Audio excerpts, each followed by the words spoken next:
সেলুনের ভিতরে কিছু মানুষের ছবি দেওয়া থাকে, চুলের কাটিং দেওয়া। আমি দোকানের মধ্যে ঢুকে বললাম যে সেলুনওয়ালা ভাই, আপনি এই ডিজাইনে আমার চুলটা কেটে দেন।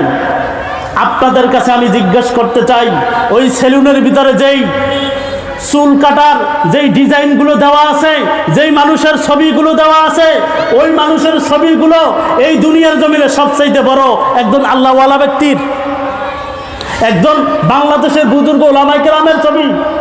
ওই ছবিগুলো কার? ওই ছবিগুলো হইল ইহুদি, খ্রিস্টান, নাসারা, বেঈমানদের ছবি, যেইগুলোকে আমরা সেলুনে গিয়ে অনুসরণ করি।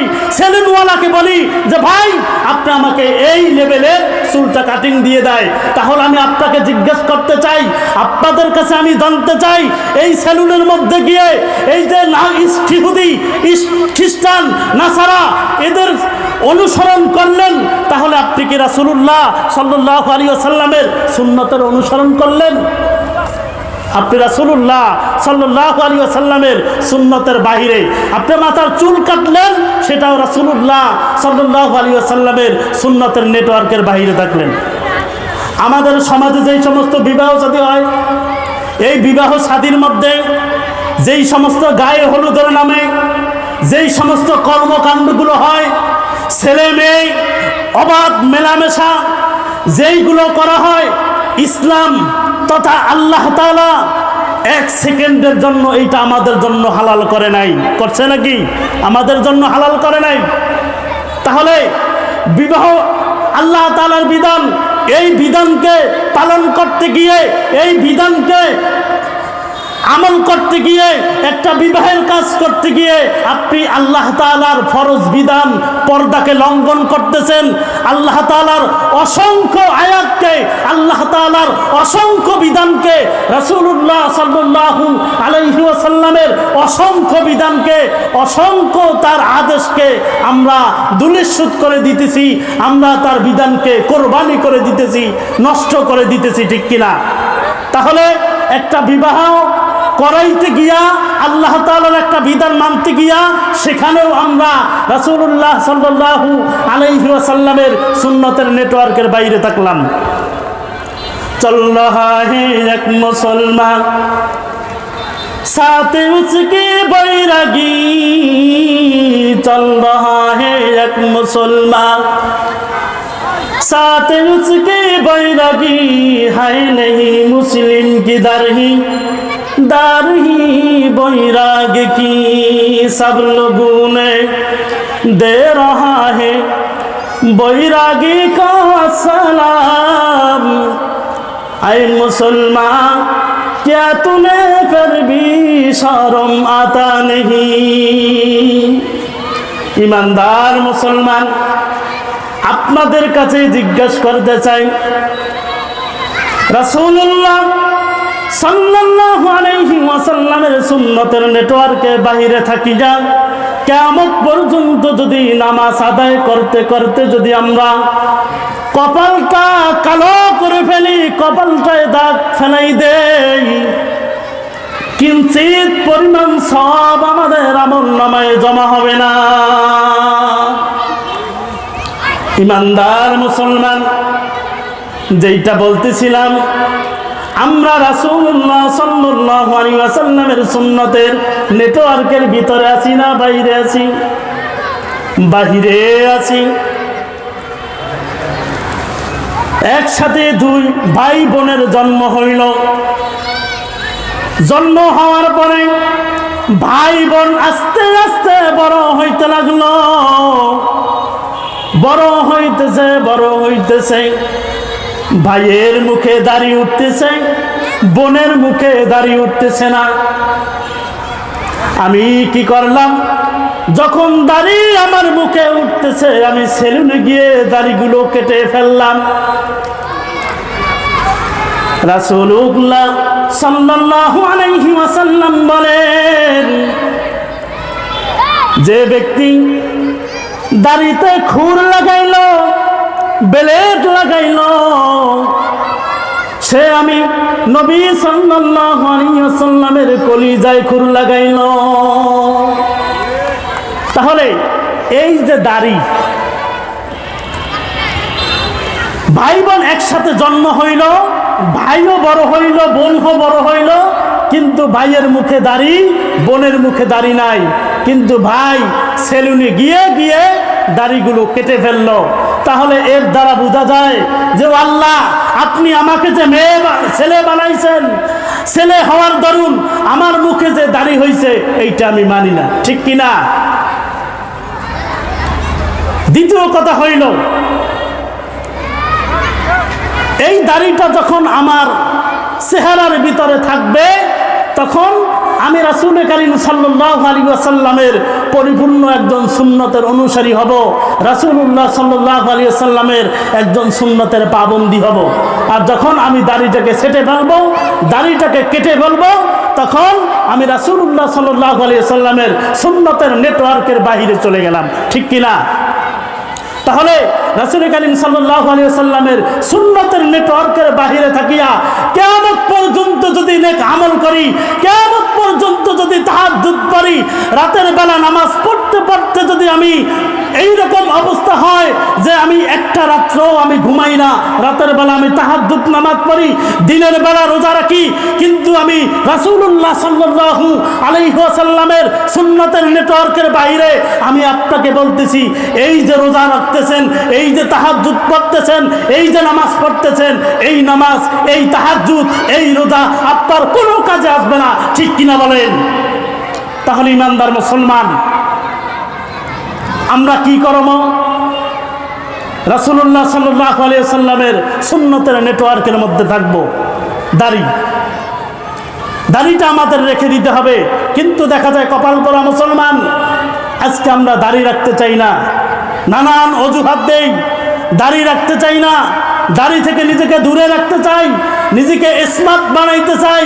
অথচ এই দাড়ি ছাড়া ব্যক্তি আর দাড়িওয়ালা ব্যক্তি দুইজন পাশাপাশি এক জায়গায় দাঁড় করিয়ে দেন, দেখেন দাড়িওয়ালা ব্যক্তিকে কতটা সুন্দর লাগে, আর যার মুখে দাড়ি নাই, কেটে সেটে শেভ করে চলাফেরা করে, এই লোকটাকে পাশে রাখলে কিরকম লাগে একটু পাশাপাশি দাঁড় করিয়ে দেখেন। আমার ভাষায় আমি বলি, দাড়িবিহীন ব্যক্তি এবং দাড়িওয়ালা ব্যক্তি দাড়িবিহীন ব্যক্তির চাইতে হাজার হাজার গুণে স্মার্ট এবং সুন্দর। ঠিক কিনা বলেন?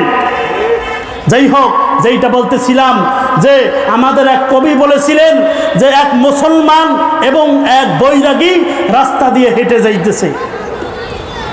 এক মুসলমান, এক বৈরাগী রাস্তা দিয়ে হেঁটে যাইতেছে। মুসলমানের বাচ্চা, মুসলমানের সন্তান, তার মুখে দাড়ি নাই, বৈরাগীর মুখে দাড়ি। সবাই বৈরাগীকে মুসলমান মনে করে, এক দিক থেকে সালাম বৈরাগীকে দেওয়া শুরু করে দিল। এই সময় কবি ডাক দিয়া বলে যে কপাল পোড়া মুসলমান, যেই যুগে ভাই ভাইকে হত্যা করার ষড়যন্ত্র করে, যেই যুগে একজন আরেকজনের সম্পদ, একজন আরেকজনের মাল আরেকজনের কাছে নিরাপদ না, যেই যুগে মানুষ মানুষের কোনো রক্তের দাম নাই, যেই যুগে মানুষ মানুষের জীবনের কোনো দাম নাই, এই যুগে একজন মুসলমান আরেকজন মুসলমানকে রহমত, বরকত, শান্তি মিশ্রিত সালাম, এই সালামটা তোমাকে দিল। কিন্তু মুসলমান তুমি রাসূলের অনুসারী না হওয়ার কারণে, মুসলমান তুমি রাসূলুল্লাহকে মহব্বত করা না করার কারণে এই মিশ্রিত দোয়া, এই রহমত, বরকত, শান্তির দোয়া আজকে মুসলমান তোমার কপালে জুটল না। এই সালাম আজকে বৈরাগী তার কপালে জুটতেছে। এই সময় কবি ডেকে বলে যে এই কপাল পোড়া মুসলমান, সালাম, শান্তি, রহমত, বরকতের একটা দোয়া, এই দোয়াটা তুমি পাইলা না। তুমি রাসূলুল্লাহর অনুসরণ না করে তুমি এই দোয়া থেকে আজকে বঞ্চিত হইতেছো। ঠিক কিনা? তাহলে ইমানদার মুসলমান, দাড়ি রাখার প্রয়োজন আছে কিনা? শাহ ওয়ালিউল্লাহ মুহাদ্দিস দেহলভী রহমাতুল্লাহ আলাইহি, তিনি একদিন রাতের বেলা ঘুমাইতেছেন, স্বপ্নযোগে রাসূলুল্লাহ সাল্লাল্লাহু আলাইহি ওয়াসাল্লাম চলে আসলেন। আসার পরে জিজ্ঞাসা করতেছেন, ও ওয়ালিউল্লাহ তুমি কেমন আছো? জি ভালো আছি। রাসূল করিম সাল্লাল্লাহু আলাইহি ওয়াসাল্লাম বললেন যে ওয়ালিউল্লাহ, অনেক দিন হয় তোমার সাথে সাক্ষাৎ হয় না, এই জন্য তোমার সাথে একটু সাক্ষাৎ করতে আসলাম। এই রকম কথা বলতেছে, আর রাসূলুল্লাহ সাল্লাল্লাহু আলাইহি ওয়াসাল্লাম তার দাড়ি মোবারকগুলো এইরকম নাড়াচাড়া করতেছেন। সুবহানাল্লাহ, দাড়িগুলো নাড়াচাড়া করতেছেন। একটা সময় শাহ ওয়ালিউল্লাহ মুহাদ্দিস দেহলভী রাহমাতুল্লাহ আলাইহি তিনি বলতেছেন যে রাসূলুল্লাহ সাল্লাল্লাহু আলাইহি সাল্লাম বললেন যে ওলিউল্লাহ, তাহলে আমি তোমার থেকে চলে যাই, যেহেতু তোমার সাথে সাক্ষাতের জন্য আসছি, তাই নাও আমার দুইটা ঝরা দাড়ি তোমাকে দিলাম। শাহ ওয়ালিউল্লাহ মুহাদ্দিস দেহলভী রাহমাতুল্লাহ আলাইহি যখন ঘুম ভাঙার পরে, ঘুম থেকে জাগ্রত হওয়ার পরে দেখতেছে তার হাতের ভিতরে চুল দুইটা এখনো বিদ্যমান, তার হাতের ভিতরে চুলগুলো রয়ে গেছে। শাহ ওয়ালিউল্লাহ মুহাদ্দিস দেহলভী রাহমাতুল্লাহ আলাইহি চুলগুলো একটা সুন্দর রুমালের মধ্যে পেঁচাইয়া পকেটের মধ্যে রেখে দিলেন। পকেটের মধ্যে রেখে দেওয়ার পরে শাহ ওয়ালিউল্লাহ মুহাদ্দিস দেহলভী রাহমাতুল্লাহ আলাইহি তিনি একদিন রৌদ্রের সময় রাস্তায় বের হইলেন। রাস্তায় বের হওয়ার পরে দেখতেছেন তার শরীরে রৌদ্রের তাপ লাগতেছে না। সুবহানাল্লাহ, তার শরীরে রৌদ্রের তাপ লাগে না। শাহ ওয়ালিউল্লাহ মুহাদ্দিস দেহলভী রাহমাতুল্লাহ আলাইহি তিনি মনে মনে চিন্তা করলেন যে ব্যাপার কি, আমার শরীরে রৌদ্রের তাপ লাগে না কি জন্য? শাহ ওয়ালিউল্লাহ মুহাদ্দিস দেহলভী রাহমাতুল্লাহ আলাইহি হঠাৎ করে তার মনের মধ্যে সারা জাগলো, আমার পকেটের ভিতরে কার দাড়ি? ওমা আরসালনাকা ইল্লা রাহমাতাল লিল আলামিন। আমার পকেটের ভিতরে সারা দুনিয়াতে আল্লাহ তাআলা যাকে রহমত হিসাবে প্রেরণ করেছেন, এই রহমতে আলম, এই রহমতের নবীর দাড়ি আমার পকেটে, এই জন্য আমার শরীরে রোদ্রের তাপ লাগে না। পরীক্ষা করার জন্য পরের দিন চুল বাসায় রেখে বের হইলেন। বের হওয়ার পরে দেখতেছেন তার শরীরে রোদ্রের তাপ লাগতেছে। এই সময় শাহ ওয়ালিউল্লাহ মুহাদ্দিস দেহলভী রাহমাতুল্লাহ আলাইহি বলেন, যেই নবীর একটা ঝরা দাড়ির এত মূল্য, কোন বান্দা যদি এই দাড়িকে মহব্বত করে রেখে দেয়, দাড়িকে ভালোবেসে যদি দাড়িকে রেখে দেয়, আল্লাহ তাআলা বলেন কাল কিয়ামতের ময়দানে যখন সূর্য মানুষের আধা হাত উপরে চলে আসবে, ওই দিন তার শরীরে কোনো রোদ্রের তাপ লাগবে না। সুবহানাল্লাহ, যে একটা ঝরা দাড়ির এত মূল্য, যে একটা ঝরা দাড়ি পকেটে নিয়ে হাঁটার কারণে যদি রৌদ্রের তাপ না লাগে, তাহলে রাসূলুল্লাহ সাল্লাল্লাহু আলাইহি ওয়াসাল্লামকে মহব্বত করে, তাকে ভালোবেসে, তার সুন্নতের নেটওয়ার্কের মধ্যে থেকে কেউ যদি তার দাড়িকে মহব্বত করে দাড়ি রেখে দেয়, তাহলে হাসরের ময়দানে কঠিন মুসিবতের দিন কোনো সূর্যের তাপ তার শরীরে রাখবে না। বলেন না সুবহানাল্লাহ। তাহলে ইমানদার মুসলমান, আমরা যেটা বলতেছিলাম, রাসূলুল্লাহ সাল্লাল্লাহু আলাইহি ওয়াসাল্লামের সুন্নাতের নেটওয়ার্কের মধ্যে থেকে আমরা যত ইবাদত বন্দেগী করব, আমাদের প্রত্যেকটা ইবাদত বন্দেগী আল্লাহ তাআলা কবুল করে নেবেন।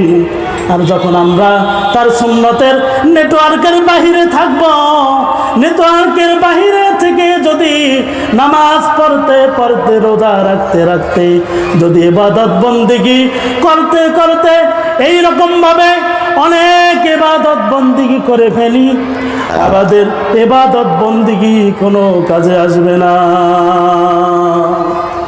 তাহলে আমার আজকের আলোচ্য বিষয় থেকে আপনাদেরকে আমি যেইটা বলতে চেয়েছি, যেইটা বুঝাইতে চেয়েছি, লাকাদ কানা লাকুম ফি রাসূলিল্লাহি উসওয়াতুন হাসানাহ। রাসূলুল্লাহ সাল্লাল্লাহু আলাইহি ওয়াসাল্লাম বলেন, এই আমার উম্মত শোনো, তোমরা যদি কোনো উত্তম আদর্শ তালাশ করো, যদি কোনো উত্তম আদর্শ খুঁজো, তাহলে আমার জিন্দেগির মধ্যে খুঁজো। কারণ রাসূলুল্লাহ সাল্লাল্লাহু আলাইহি ওয়াসাল্লামের জিন্দেগি এমন একটা জিন্দেগি, রান্নাঘর থেকে শুরু করে রাষ্ট্র পর্যন্ত প্রত্যেকটা জায়গায় রাসূল করিম সাল্লাল্লাহু আলাইহি সাল্লামের সুন্নাত, তার আদর্শ বিদ্যমান রয়েছে।